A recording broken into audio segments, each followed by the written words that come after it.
मान्यता है कि अगर आपको स्वर्ग जाना है तो उसके लिए 4 धाम जाना होगा और 4 धामों में से एक केदारनाथ में आज हम पहुंचे हैं, जिसकी पहली तस्वीर मैं आपको सुबह सवेरे के दिखा रही हूँ। देखिए किस तरीके से बेहद खूबसूरत जो है फिलहाल केदारनाथ नजर आ रहा है। केदारनाथ धाम आप ये देख पा रहे हैं, लेकिन 2013 की जो आपदा थी जिसने पूरी तरीके से केदारनाथ और आसपास के इलाके को बर्बाद कर दिया था, वो कहानी भी आपको सुनाएंगे। लेकिन सबसे पहले आप देखिए, एक बार मैं अपने कैमरामैन को कहूंगी ये जो ऊंची ऊंची पहाड़ियां हैं जरा ये दिखाए कि आखिर किस तरीके से हिमालय की गोद में जो है ये केदारनाथ मंदिर बसा हुआ है। किस तरीके से लोग, देखिए यहाँ पर आना जो है, मैं अपने दर्शकों को बता दूं कि बिल्कुल भी आसान नहीं है। जो लोग सोचते हैं कि वो यहाँ पर बहुत आसानी से पहुंच सकते हैं, बहुत मुश्किल है यहाँ पर पहुंचना, और इसीलिए जो है 4 धाम यात्रा हमेशा से मुश्किल कही जाती है। हम भी बहुत मुश्किलों के बाद यहाँ पर पहुंचे, लेकिन आज जब प्रधानमंत्री नरेंद्र मोदी यहाँ पर पहुंचेंगे तब आप समझिए कि आखिर किस तरीके का माहौल होगा, क्योंकि ये 6ठी बार होगा जब प्रधानमंत्री नरेंद्र मोदी यहाँ पर पहुंचेंगे। इससे पहले 5 बार पहुंच चुके हैं, लेकिन राजनीति में कदम रखने से पहले भी प्रधानमंत्री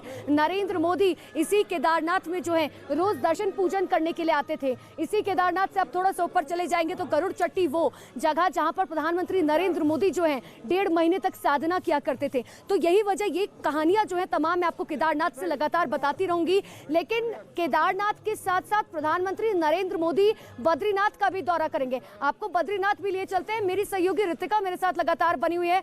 ऋतिका, मैंने केदारनाथ की तस्वीरें दिखा दी, किस तरीके से केदारनाथ जो है वो पूरी तरीके से तैयार है, केदारनाथ के लोग तैयार है पीएम का स्वागत करने के लिए। बद्रीनाथ की क्या तस्वीर है? तैयारियां पूरी हो चुकी हैं और 8 बजे प्रधानमंत्री के आने का बिल्कुल अनुपमा, बम बम भोले और जय बद्री विशाल, यही नारे उत्तराखंड में चारों तरफ गूंजते हुए नजर आ रहे हैं। उत्तराखंड के लोगों में काफी उत्साह है क्योंकि आज प्रधानमंत्री नरेंद्र मोदी देवभूमि उत्तराखंड पहुंच रहे हैं। यहाँ कण कण में ईश्वर का वास होता है और इसी वजह से भक्तजन जो है दूर दूर से यहाँ पर खींचे चले आते हैं। सबसे पहले बद्रीनाथ धाम की तस्वीर मैं आपको दिखाना चाहूंगी, जो कि अलकनंदा नदी के तट पर बसा हुआ है। हिमालय की गोद में ये विशाल और भव्य मंदिर, जिसके दर्शन करने के लिए आज प्रधानमंत्री नरेंद्र मोदी दूसरी बार यहां पर पहुंचेंगे। हालांकि 2019 में प्रधानमंत्री नरेंद्र मोदी जब यहां पर पहुंचे थे तो फिर एक प्रोजेक्ट की शुरुआत की गई थी, जिसके तहत पहले चरण का काम लगभग अभी जारी है और इसके साथ ही दूसरे चरण का जो कामकाज है वो अगले साल से शुरू हो जाएगा। लेकिन आज जब प्रधानमंत्री नरेंद्र मोदी यहां पर पहुंचेंगे तो कई करोड़ों की सौगातों के साथ पहुंचेंगे। 3,400 करोड़ से ज्यादा की परियोजनाओं का आज शिलान्यास प्रधानमंत्री नरेंद्र मोदी करते हुए नजर आएंगे। 11:30 बजे के आसपास बद्रीनाथ धाम पहुंचेंगे पीएम मोदी और जानकारी ये मिल रही है कि साकेत चौक से लेकर बद्रीनाथ मंदिर तक वो पैदल चलेंगे।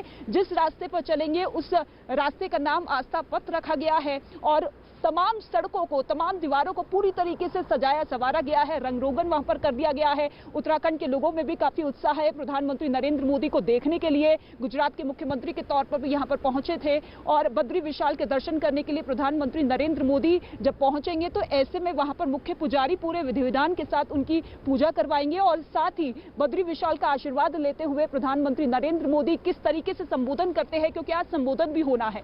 बद्रीनाथ मंदिर के बाद जो अगला पड़ाव प्रधानमंत्री नरेंद्र मोदी का होगा वो माणा गांव में होगा, जहां पर वो स्थानीय लोगों से मुलाकात करेंगे, क्योंकि माणा गांव, जिसे भारत के आखिरी गांव का तमगा हासिल है, एक आखिरी गांव है जो कि चीन की सीमा से 24 किलोमीटर की दूरी पर लगता है, भारत और तिब्बत की सीमा पर है। ऐसे में माणा गांव का किस तरीके से विकास किया जाए, क्योंकि प्रधानमंत्री नरेंद्र मोदी की जो पॉलिसी है मंदिरों को लेकर वो पूरी तरीके से सटीक है, साफ है कि मंदिरों का सौंदर्यीकरण होना चाहिए। यहाँ पर जितने भी भक्तजन पहुंच रहे हैं, जितने भी श्रद्धालु यहाँ पर पहुंचते हैं, उन्हें किसी तरीके की परेशानी पेश नहीं आनी चाहिए और इसी वजह से उत्तराखंड के 4 धाम, जिन्हें मिनी धाम भी कहा जाता है, इस बात का होगा जब प्रधानमंत्री नरेंद्र मोदी केदारनाथ के बाद बद्रीनाथ जो है पहुंचेंगे, इस बात का इंतजार किया जाएगा। और जिस तरीके से केदारनाथ के साथ साथ बद्रीनाथ के भी प्रोजेक्ट्स को लेकर कितने सीरियस है प्रधानमंत्री नरेंद्र मोदी, वो हर किसी ने देखा है। लेकिन एक बड़ी खबर इस वक्त की अपने दर्शकों को बता दो, जहां पर जॉली ग्रांट एयरपोर्ट से प्रधानमंत्री नरेंद्र मोदी जो है वो केदारनाथ के लिए रवाना हो चुके हैं। इस वक्त की बड़ी खबर आपको बता रहे हैं, यहाँ से कुछ ही दूरी पर जो है प्रधानमंत्री नरेंद्र मोदी का चॉपर जो है वो लैंड करेगा, क्योंकि देखिए उनके लिए जाहिर सी बात है कि स्पेशल विमान से जो है प्रधानमंत्री नरेंद्र मोदी आते हैं। मैं एक बार अपने विजय को कहूंगी कि देखिए सिक्योरिटी प्रोटोकॉल भी जो है वो एक बार अपने जो है दिखाए कि आखिर किस तरीके से सिक्योरिटी प्रोटोकॉल जो है वो बनाया गया। जब प्रधानमंत्री नरेंद्र मोदी यहां पर पहुंचेंगे तो देखिए दोनों तरफ जो है वो जनता होगी। हालांकि दुकानें जो है वो प्रोटोकॉल की वजह से बंद रखी गई है, लेकिन आपको याद होगा कि जब भी प्रधानमंत्री नरेंद्र मोदी यहां पर पहुंचते हैं तो जनता अपने आप जो है वो यहां पर खींची चली आती है, क्योंकि खुद प्रधानमंत्री नरेंद्र मोदी देखिए कई बार कह चुके कि वो गंगा पुत्र हैं और केदारनाथ जब वो आए थे पिछली बार तो आपको आपको याद होगा उन्होंने कहा था कि देखिए मैं केदार आता नहीं हूं, मुझे बाबा बुलाते हैं, और जब बाबा बुलाते हैं तो इसीलिए जब प्रधानमंत्री नरेंद्र मोदी यहाँ पर आते हैं तो करोड़ों की सौगात इस बार जनता को देके जाते हैं। लेकिन इस बार जब 3000 से ज्यादा करोड़ की सौगात देके जाएंगे तो उसमें देखिए सबसे महत्वपूर्ण जो है वो है रोपवे का उद्घाटन, रोपवे का शिलान्यास जो है पीएम की तरफ से किया जाएगा। अब रोपवे क्या है अपने दर्शकों को मैं सबसे पहले ये समझा दूं। देखिए जब क्योंकि जाहिर सी बात है कि अगर आप गौरीकुंड से आएंगे तो गौरीकुंड से आगे जो है यहाँ केदारनाथ पहुंचने के लिए या तो आपको हवाई सफर करना पड़ता है या आपको घोड़े का सहारा लेना पड़ता है या कुछ जो भक्त है वो पैदल भी चलकर आते हैं। लेकिन जब आप हेलीकॉप्टर के सहारे आते हैं तो जाहिर सी बात है कि पैसा ज्यादा लगता है, समय कम जरूर लगता है, लेकिन हर कंडीशन में ये पॉसिबल जो है वो नहीं हो पाता क्योंकि मौसम खराब होने की वजह से जो है कई बार आपको याद भी होगा कि 3 दिन पहले ही केदारनाथ से ऊपर ये जो गरुड़ चट्टी की पहाड़ी पड़ती है वहीं पर हेलीकॉप्टर जो है वो क्रैश हुआ था, जिसकी वजह से हेलीकॉप्टर सेवाएं जो है वो 24 घंटे के लिए बंद कर दी गई थी। ऐसे में भक्त जो है वो फंस गए थे, जो केदारनाथ में थे वो नीचे जाने के लिए फंस गए थे, जो नीचे थे वो ऊपर आने के लिए फंस गए थे। तो ऐसे में रोपवे का शिलान्यास जब किया जाएगा, आपने कई बार देखा होगा जिन्हें आम शब्दों में केबल कार कहा जाता है, यानी कि यहाँ से केबल कार जो है वो जाएगी आसमान के जरिए, जो रास्ता खच्चर के जरिए